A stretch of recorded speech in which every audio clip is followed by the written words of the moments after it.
अनंत विस्तार की समतल आवेशित अचालक चादर के निकट वैद्युत क्षेत्र की तीव्रता। तो कोई हमारी समतल आवेशित अचालक चादर है, कोई समतल आवेशित अचालक चादर है, ये बी सी डी। तो हमारा कोई समतल आवेशित अचालक चादर ये बी सी डी ए है, तथा इस पे समान रूप से आवेशित कोई धन बिंदु आवेश Q है। समान रूप से आवेशित कोई धन बिंदु आवेश Q है और इससे कुछ दूरी पर, कुछ मतलब r दूरी पर बिंदु हमारा P है। इससे r दूरी पर बिंदु P स्थित है तथा पृष्ठ के दूसरी ओर भी एक P के सममित आवेश हमारा P डैश है। ठीक है, तथा एक माना एक अनंत विस्तार की समतल आवेशित अचालक चादर ये बी सी डी है। क्या माना एक अनंत विस्तार की, ये अनंत विस्तार की ये बी सी डी चादर है जिस पर धनावेश Q समान रूप से वितरित है तथा पृष्ठ का क्षेत्रफल ये है। पृष्ठ का क्षेत्रफल हो जाएगा हमारा ये।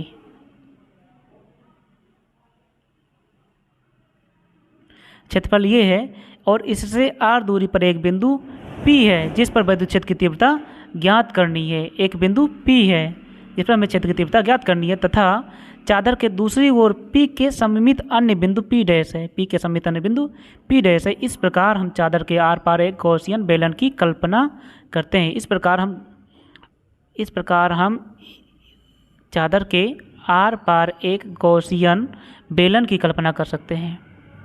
इस प्रकार हम चादर के आर पार एक गॉसियन बेलन की कल्पना कर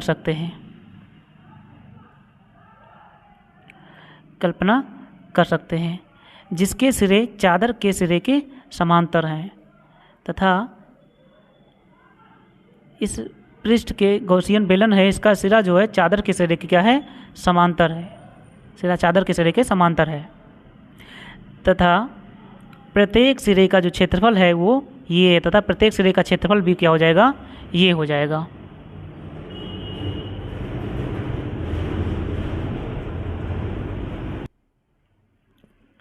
तथा प्रत्येक सिरे का क्षेत्रफल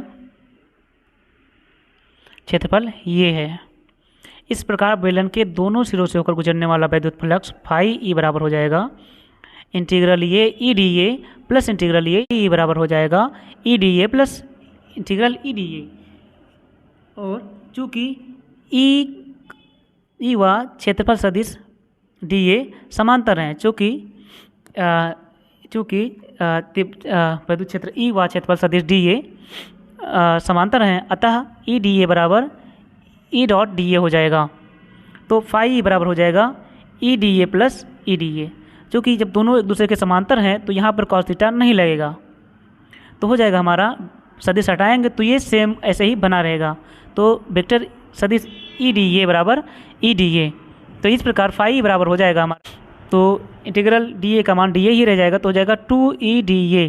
क्या हो जाएगा, 2 डी ए। और चूँकि संपूर्ण पृष्ठ पर ई व डी ए लंबवत हैं, चूँकि संपूर्ण पृष्ठ पर ई व डी ए संपूर्ण पृष्ठ पर एक दूसरे के लंबवत हैं, अतः पृष्ठ से गुजरने वाला संपूर्ण वैद्युत फ्लक्स, संपूर्ण पृष्ठ की अगर हम बात करें तो ई व डी ए क्या है, लंबवत हैं संपूर्ण पृष्ठ पर।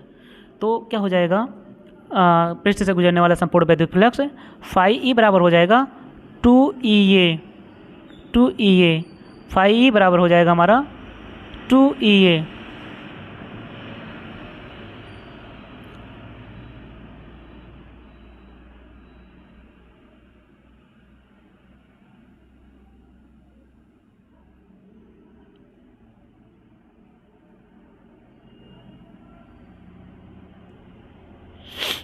अच्छा, क्या हो जा रहा है, ये ई डी ए है और डी ए का मान ये ही रहेगा, तो ई ए हो जाएगा, 2 इंटू ई ए हो जाएगा। अब क्या हो जाएगा कि संपूर्ण पृष्ठ पर ई व डी ए लंबवत हैं, अतः गॉसियन पृष्ठ से गुजरने वाला संपूर्ण वैद्युत फ्लक्स हो जाएगा फाई ए बराबर 2 इंटू ई डी ए का मान डी ए बराबर हो जाएगा ए, अतः हो जाएगा हमारा 2 ई डी ए में ए हो जाएगा, तो 2 ई ए हो जाएगा हमारा फाई ई बराबर संपूर्ण वैद्युत फ्लक्स हो जाएगा। संपूर्ण वैद्युत फ्लक्स के लिए डी ए का मान ये हो जाएगा, तो हो जाएगा 2 इंटू ई इंटू ए हो जाएगा समीकरण 1। लेकिन हम क्या जानते हैं कि फाई बराबर हम लोग पढ़ चुके हैं क्यू अपान एप्सिलॉन नॉट। तो और चूँकि हम सिग्मा यानी कि आवेश का पृष्ठ घनत्व हम पढ़ चुके हैं, सिग्मा बराबर पृष्ठ घनत्व सिग्मा बराबर क्यू बटा ये पढ़ चुके हैं, क्यू बटा ये या एल स्क्वायर क्यू बटा ये। तो अगर हम ये यहाँ ले आते हैं तो क्यू बराबर हो जाएगा सिग्मा इंटू ये, सिग्मा इंटू ये।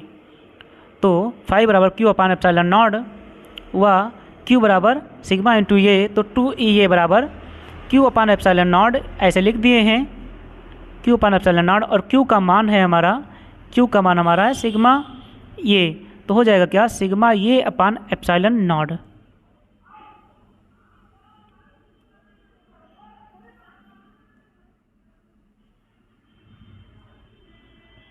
ये अपान एप्सिलॉन नॉट, तो हो जाएगा 2E ए बराबर यहाँ से और यहाँ से, इन दोनों को एक साथ ले लेते हैं, तो 2E ए बराबर सिग्मा अपान एप्सिलॉन नॉट। तो हो क्या जाएगा, यहाँ से ये और यहाँ से ये हो जाएगा कैंसिल, तो हो जाएगा 2E बराबर सिग्मा अपान एप्सिलॉन नॉट, या 2 को हम इधर ले आते हैं तो E बराबर हो जाएगा हमारा सिग्मा अपान 2 एप्सिलॉन नॉट। क्या हो जाएगा, हम क्या करते हैं कि जो 2 है उसको यहाँ पर ले आते हैं, केवल E छोड़ देते हैं, तो विद्युत क्षेत्र की तीव्रता जो होती है E बराबर सिग्मा अपान 2 एप्सिलॉन नॉट हो जाएगा। अच्छा, यहाँ पर R नहीं है तो उससे क्या तात्पर्य हम देखते हैं। सूत्र में R न होने से तात्पर्य है कि चादर के निकट सभी बिंदुओं पर विद्युत क्षेत्र की तीव्रता क्या होगी, समान होगी। यहाँ पर R मतलब कोई दूरी या अंतर न होने से क्या होता है, सभी बिंदुओं पर चादर के निकट विद्युत क्षेत्र की तीव्रता जो होगी वो समान हो जाएगी।